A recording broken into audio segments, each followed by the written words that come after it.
सभी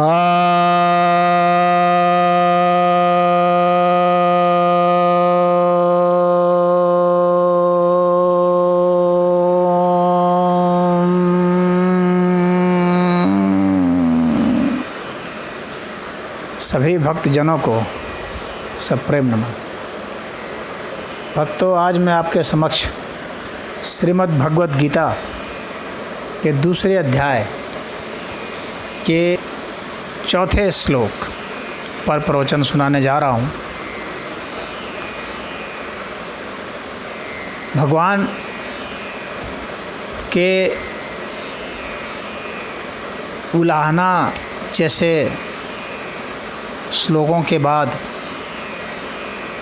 अर्जुन को प्रेरणा देने के बाद, अब अर्जुन कहते हैं, अर्जुन उवाच कथम भीष्महं संख्ये द्रोणं च मधुसूदन ईशुभिः प्रतियोत्स्यामि पूजार्हा अरिसूदन।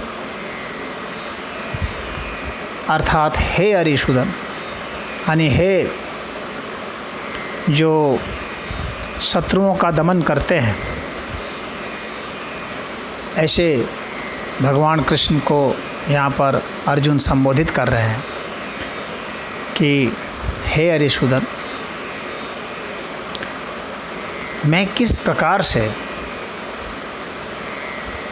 भीष्म जो हमारे पितामह हैं और द्रोणाचार्य जो हमारे गुरु हैं, जिन्होंने हमें शस्त्र विद्या की शिक्षा दी है, उनके विरुद्ध मैं कैसे बाणों से युद्ध करूंगा।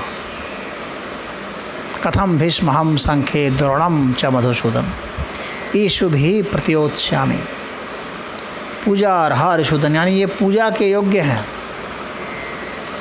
यानी ये जो पितामह हैं वे और ये जो गुरु हैं ये पूजा के योग्य हैं। इनके विरुद्ध मैं कैसे युद्ध करूंगा, कैसे इनके विरुद्ध में बाण चलाऊंगा, ये भगवान से पूछ रहे हैं। अर्जुन के इस वक्तव्य से ऐसा लगता है कि वे जो समाज के जो संबंध होते हैं, परिवार के जो संबंध होते हैं, उसको ज़्यादा महत्व दे रहे हैं और उनके प्रति वह अपमानजनक नहीं होना चाह रहे हैं। वे नहीं चाह रहे हैं कि इनके विरुद्ध मैं खड़े हो जाऊं, उनको वह अनुचित लग रहा है, क्योंकि शास्त्र में उपदेश दिया गया है गुरुजनों के प्रति आदर भाव होना चाहिए। शास्त्र में उपदेश दिया गया है कि माता पिता पितामह मातामह इस तरह के जो संबंध हैं उनके प्रति हमें आदर भाव रखनी चाहिए। परंतु शास्त्र में यह भी उपदेश दिया गया है कि सत्य और न्याय के प्रति, दया प्रेम के प्रति वो जो है हमारा झुकाव होना चाहिए, हमारी प्रतिबद्धता होनी चाहिए। तो यहाँ पर दो तरह के धर्म और कर्तव्य हैं। एक समाज के प्रति है, ईश्वर के प्रति, समाज और ईश्वर के प्रति, सभी प्राणियों के प्रति एक तरफ है, और एक तरफ जो व्यक्तिगत संबंध हैं उसकी तरफ भी जो है एक हमारा जो संबंधित धर्म बन रहा है वह है।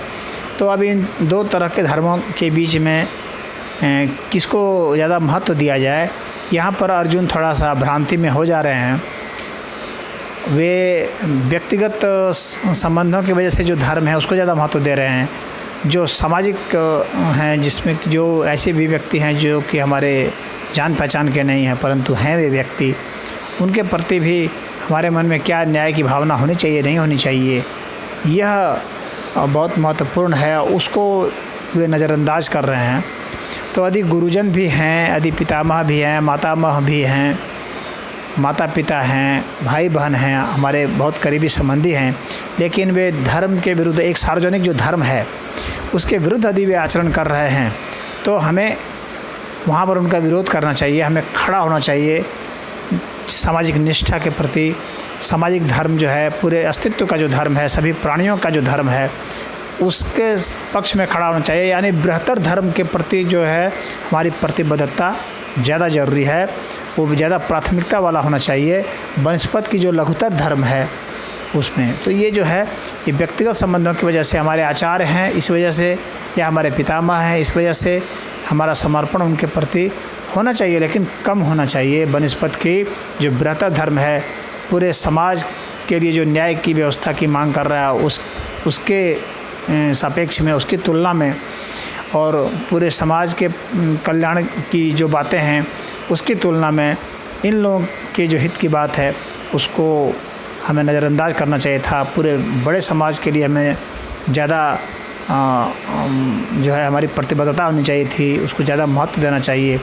हमें देश के प्रति ज़्यादा महत्व देना चाहिए। ये कहा भी जाता है कि यदि गांव के लिए परिवार को त्यागना पड़े तो त्याग देना चाहिए, और यदि पूरे प्रांत के लिए या जनपद के लिए एक गांव को त्यागना चाहिए तो त्याग देना चाहिए। देश के लिए एक प्रांत को त्यागना है तो त्याग देना चाहिए। तो जो बृहत्तर धर्म होता है, हमें उसके प्रति अपनी जो है प्रतिबद्धता दिखानी चाहिए, निष्ठा दिखानी चाहिए, श्रद्धा दिखानी चाहिए। पूरे अस्तित्व के प्रति जो हमारे निष्ठा श्रद्धा होनी चाहिए वह ज़्यादा महत्वपूर्ण है। तो सत्य और न्याय के प्रति हमारी प्रथम प्रतिबद्धता होनी चाहिए। यही हमारा वेद उपनिषद जो है बताते आ रहा है। तो अर्जुन को यहाँ पर यह जो भ्रांति हुई है, उसी भ्रांति का निवारण भगवान बाद में करेंगे।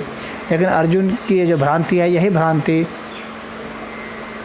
कई मनुष्यों में अपने जीवन काल में होती है कि राष्ट्र धर्म को देखा जाए, कि विश्व धर्म को देखा जाए, कि अपने जाति धर्म को देखा जाए, कि प्रांत धर्म को देखा जाए, कि वर्ग धर्म को देखा जाए, कि पारिवारिक धर्म को देखा जाए, कि कुल धर्म को देखा जाए। तो टकराव भिन्न भिन्न स्तर पर धर्मों का हो सकता है कभी। तो वहाँ पर हो सकता है कुल धर्म भी कहीं पर सही हो, और हो सकता है कि राष्ट्र धर्म भी कहीं पर सही हो, और ये दोनों सही आपस में टकरा रहे हों। तो उस वक्त हमें किसका पक्ष लेना चाहिए? तो जाहिर सी बात है कि कुल धर्म से ज़्यादा श्रेष्ठ जो है राष्ट्र धर्म होगा, तो राष्ट्र धर्म का पक्ष लेना चाहिए।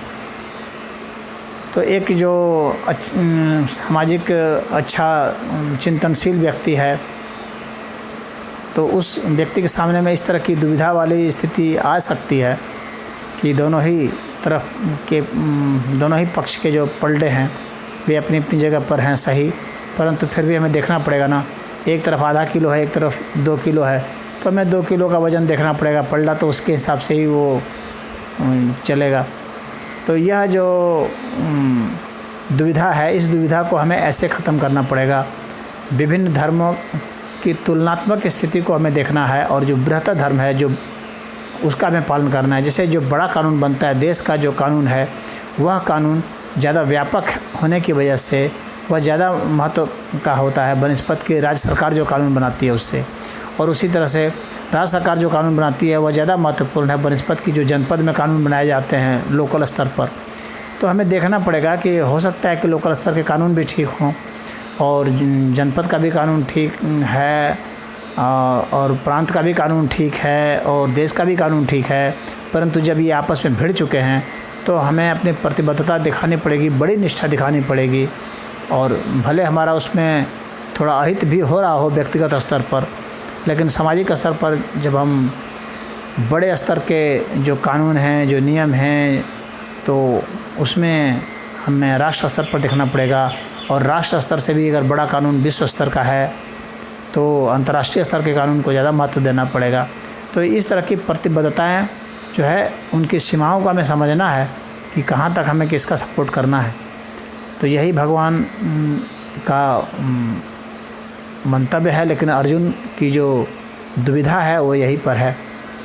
तो अब भगवान धीरे धीरे बाद में क्लियर करेंगे, परंतु अर्जुन की जो दुविधा है, जन सामान्य की जो दुविधा है वही है, वही उसी को अर्जुन यहाँ पर इंगित कर रहे हैं इस श्लोक में।